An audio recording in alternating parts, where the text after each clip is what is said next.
जय हिंद दोस्तों। IMF यानी कि अंतर्राष्ट्रीय मुद्रा कोष ने भारत को बड़ी वार्निंग दी है जो कर्ज को लेकर है, जिसमें कहा गया है कि भाई भारत पर लगातार कर्ज बढ़ता जा रहा है और अगर इंडियन गवर्नमेंट ऐसे ही कर्ज लेती रही तो उस पर GDP का 100% का कर्ज हो सकता है और फिर उसे चुकाना मुश्किल हो जाएगा। लेकिन एक तरफ तो हमें सुनने को मिलता है कि भाई भारत की ग्रोथ जो है वो दुनिया में सबसे तेज हो रही है और जल्द ही भारत 5 ट्रिलियन की इकोनॉमी बनकर दुनिया की 3rd लार्जेस्ट इकोनॉमी बनने वाला है। लेकिन दूसरी तरफ IMF तो कुछ अलग ही वार्निंग देने में लगा है। तो आखिर ये पूरा माजरा क्या है? तो देखिए, दुनिया में ऐसा कोई भी देश नहीं है जो कर्ज नहीं लेता हो। किसी भी देश की गवर्नमेंट हो वो अपने खर्चों को चलाने के लिए कर्ज लेती ही है। अब किस देश को कितना कर्ज मिलेगा ये सब कुछ उस देश की GDP, उस देश की ग्रोथ पर और उसकी इकोनॉमी पर डिपेंड करता है। अब अगर भारत की बात करें तो पिछले 9 सालों का अगर हम रिकॉर्ड देखें तो भारत पर लगातार कर्ज बढ़ रहा है। लेकिन कितना बढ़ा है? तो देखो, अगर आजादी के समय से हम देखें तो फाइनेंशियल ईयर 1948 से लेकर 2014 तक यानी टोटल 66 सालों में भारत पर कुल 55 लाख करोड़ रुपए का कर्ज था। लेकिन अब अगर सितंबर 2023 में जारी ताजा आंकड़ों को देखें तो देश पर कुल 205 लाख करोड़ रुपए का कर्ज हो गया है। हालांकि ये अकेला भारत सरकार पर नहीं है, बल्कि इनमें से 44 लाख करोड़ रुपए राज्य सरकारों पर है और बाकी का 161 लाख करोड़ रुपए भारत सरकार पर है। लेकिन देखो, इसमें देखने वाली बात यह है कि 2014 तक जहां सेंट्रल गवर्नमेंट पर टोटल 55 लाख करोड़ रुपए का कर्ज था, जो मात्र पिछले 9 सालों में यानी सितंबर 2023 तक बढ़कर 161 लाख करोड़ रुपए हो गया है। यानी अगर हम देखें तो पिछले 9 सालों में सरकार पर 192% के हिसाब से कर्ज बढ़ा है। यानी कुल मिलाकर बात यह है कि इस समय भारत पर टोटल 205 लाख करोड़ रुपए का कर्ज है और भारत की कुल आबादी है लगभग 142 करोड़। तो इस हिसाब से अगर हम कैलकुलेशन करें तो आज के समय में हर भारतीय पर करीबी 1,40,000 रुपए से ज्यादा का कर्ज है। तो इसी कर्जे को लेकर IMF ने भारत को वार्निंग दी है। लेकिन अब सवाल यह है कि भाई भारत सरकार कर्ज लेती क्यों है और इसको खर्च फिर कहां पर करती है, और अगर यह कर्ज यूं ही ज्यादा बढ़ता गया तो फिर आम आदमी पर क्या असर पड़ेगा?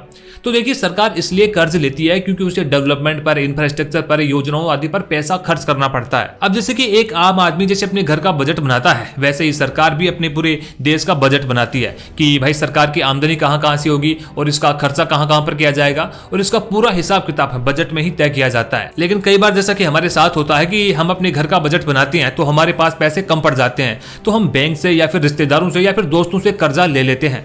तो कुछ इसी प्रकार से सरकार भी अपने खर्चों को पूरा करने के लिए पैसा उधार में लेती है। अब सरकार के लिए कर्जा लेने की मजबूरी तब भी हो जाती है भाई जब उसका खर्चा उसकी इनकम से ज्यादा हो जाता है, तो फिर उसे कर्जा लेना ही पड़ता है। लेकिन अब ये सरकारें पैसा लेती कहां से है? तो देखो, सरकार 3 तरह से कर्ज लिया करती है। पहला है इंटरनल, यानी कि देश के अंदर से ही लिया जाने वाला कर्ज, जैसे कि RBI हो गया, दूसरे बाकी प्राइवेट बैंक्स हो गए, वहीं इंश्योरेंस कंपनीज हो गई, म्यूचुअल फंड्स हो गए, या फिर किसी बड़ी कॉर्पोरेट कंपनी से भी लोन लिया जाता है जैसे कि टाटा और रिलायंस। वहीं दूसरा होता है एक्सटर्नल। एक्सटर्नल का मतलब होता है देश के बाहर से ही लोन लेना, जैसे कि वर्ल्ड बैंक से ले लिया, IMF हो गई, किसी बड़ी कंपनी से ले लिया, या फिर अगर किसी दूसरे देश के साथ हमारे रिलेशन बढ़िया है तो उसे देश से भी लोन लिया जा सकता है। तीसरा होता है पब्लिक डेब्ट। इसमें क्या होता है कि गवर्नमेंट पब्लिक से पैसा जुटाती है, वो ऐसे कि वो अपने ट्रेजरी बिल, गोल्ड बॉन्ड्स और स्मॉल सेविंग स्कीम्स को पब्लिक में निकालती है और फिर वहीं से जनता से पैसा इकट्ठा करती है। अब सरकार को जब ट्रेजरी बिल या बॉन्ड जारी करना होता है तो पहले ही उसकी वो डेट बता देती है, और जब भी कोई इन बॉन्ड्स को खरीदता है तो सरकार एक निश्चित समय के लिए इन बॉन्ड्स पर ब्याज देती है। अब देखो, इनमें सबसे बढ़िया कर्ज होता है इंटरनल कर्ज, यानी जो देश के अंदर से ही लिया जाता है। दरअसल एक तो ये कर्ज उसको अपनी देश की करेंसी में ही मिल जाता है, यानी अगर इंडियन गवर्नमेंट देश से ही कर्ज ले रही है तो फिर उसको इंडियन रुपए में ही पूरा लोन मिल जाएगा। वहीं जब हम विदेशों से कर्ज लेते हैं तो फिर उसको US डॉलर या फिर किसी दूसरे देश की करेंसी में चुकाना पड़ता है। तो विदेशी कर्ज का बढ़ना किसी भी देश के लिए अच्छा नहीं माना जाता है। अब सवाल यह है कि आखिर सरकार कितना कर्ज ले सकती है? तो देखिए, दुनिया में हर देश कर्ज उठाता है, ये नॉर्मल सी बात है, लेकिन उसमें देखना यह जरूरी होता है कि भाई वो देश अपनी GDP से कितना कर्ज उठाता है। कुल मिलाकर बात यह कि उसकी हैसियत कितनी है, और इसे कहते हैं डेब्ट टू GDP रेशियो। अब देखो, इसका आसान सा मतलब तो ये समझ लो कि अगर किसी देश का ये डेब्ट टू GDP रेशियो जितना अधिक बढ़ता जाता है तो उसके डिफॉल्ट होने की आशंका उतनी ही अधिक हो जाती है, दुनिया का विश्वास उस पर से कम हो जाता है। कहने का मतलब यह है कि जितना ये रेशियो कम रहेगा उस देश की इकोनॉमिक कंडीशन उतनी ही बढ़िया रहेगी। अब जैसे फिलहाल में इंडिया का डेब्ट टू GDP रेशियो 81% के आसपास है और IMF ने इसी को लेकर ही वार्निंग दी है कि भारत का ये रेशियो चलो यहाँ तक तो ठीक है, लेकिन आने वाले समय में भारत जब और कर्ज कर्ज लेगा तो ये डेब्ट टू जीडीपी रेशियो 100% पर पहुंच जाएगा और तब भारत के लिए मुश्किलें खड़ी हो जाएंगी। अगर डेब्ट टू जीडीपी रेशियो ज्यादा बढ़ने लगता है तो फिर जो ग्लोबल रेटिंग एजेंसी है वो भारत की रेटिंग को कम कर देती है। इससे विदेशी निवेशक भी भारत में निवेश करने में थोड़ा टालमटोल करने लगते हैं। लेकिन आईएमएफ की इस वार्निंग को भारत की सरकार ने पूरी तरह से खारिज कर दिया है। सरकार ने कहा कि भाई भारत के लिए कोई टेंशन वाली बात नहीं है। अब पहली बात तो ये कि भारत का जो ज्यादातर कर्ज है वो इंडियन रुपए में है, यानी देश में ही लिया गया है। मतलब कि विदेशी कर्ज कम है तो फिर डॉलर में चुकाने की भी कोई समस्या नहीं है। और अगर हम आंकड़ों को देखें तो वो भी यही कहते हैं 2014 से लेकर अब तक केंद्र सरकार ने विदेशों से कुल 19 लाख करोड़ रुपए का कर्ज लिया है, जो पहले की तुलना में तो कम ही है। क्योंकि अगर इससे पहले हम 2005 से लेकर 2013 के बीच में देखें तो करीब 21 लाख करोड़ रुपए का विदेशी कर्ज लिया गया था।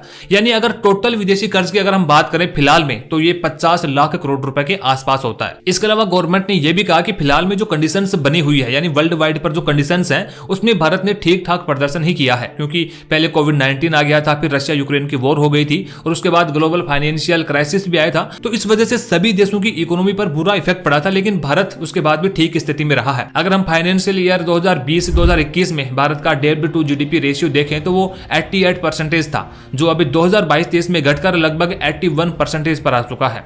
इसका कारण है कि भारत के जीडीपी के आंकड़े लगातार बढ़ते जा रहे हैं, तो जाहिर सी बात है कि डेब्ट के आंकड़े कम होते जाएंगे। अब सवाल यह है कि सरकार जो इतना सारा कर्ज ले रही है उस कर्ज के पैसे को खर्च कहां पर कर रही है। तो देखिए, किसी भी कंट्री के लिए कर्ज लेना कोई गलत बात नहीं है। कर्ज लेकर ही काफी सारे देश विकास करते हैं, लेकिन जरूरी यह है कि उन पैसों को कहां पर खर्च किया जाता है। अगर वो पैसा भ्रष्टाचार की भेंट चढ़ जाता है या फिर उस पैसे को फ्री स्कीम्स के जरिए लोगों में बांट दिया जाता है तो फिर नुकसान होता है। और इसका सबसे बड़ा एग्जांपल आप पाकिस्तान को देख सकते हैं। अगर आम लोगों में स्कीम्स के जरिए पैसे बांट दिए जाएंगे तो लोग ज्यादा चीजें खरीदने लगेंगे। अब इससे मार्केट में तो जाहिर सी बात है कि चीजों की डिमांड बढ़ जाएगी, लेकिन उस डिमांड की सप्लाई कहां से होगी। अगर चीजों की सप्लाई सही नहीं रहेगी तो फिर उन प्रोडक्ट्स की कीमतें बढ़ने लग जाएंगी। कुल मिलाकर के बात यह है कि फिर महंगाई बढ़ जाती है। तो सरकार इन कर्ज के पैसों का इस्तेमाल ज्यादातर अपनी इनकम को बढ़ाने के लिए करती है, जैसे कि इंफ्रास्ट्रक्चर में निवेश करती है, डेवलपमेंट में करती है, हेल्थ, एजुकेशन, टेक्नोलॉजी आदि में पैसे लगाती है। तो फिर इससे सरकार का ही रेवेन्यू बढ़ने लगता है। भारत सरकार की बात करें तो वो इन पैसों को इंफ्रास्ट्रक्चर में भी लगा रही है, जैसे कि वंदे भारत ट्रेन हो गई, रोड्स बना रही है, एयरपोर्ट्स बन रहे हैं। लेकिन इनके अलावा भारत सरकार कई तरह की सब्सिडी भी लोगों को दे रही है, जैसे कि कोरोना के बाद से ही 80 करोड़ लोगों को हर महीने मुफ्त का अनाज दिया जा रहा है। वहीं उज्ज्वला योजना में भी फ्री के गैस सिलेंडर दिए जा रहे हैं। वहीं किसानों को भी देखें तो डायरेक्ट बेनिफिट ट्रांसफर के जरिए उनको सालाना 6000 रुपए दिए जा रहे हैं। वहीं पीएम आवास योजना में भी लोगों को घर बनाने के लिए पैसे दिए जा रहे हैं। तो लोगों को ये सब्सिडी देने के लिए भी सरकार कर्ज के पैसे का इस्तेमाल कर रही है।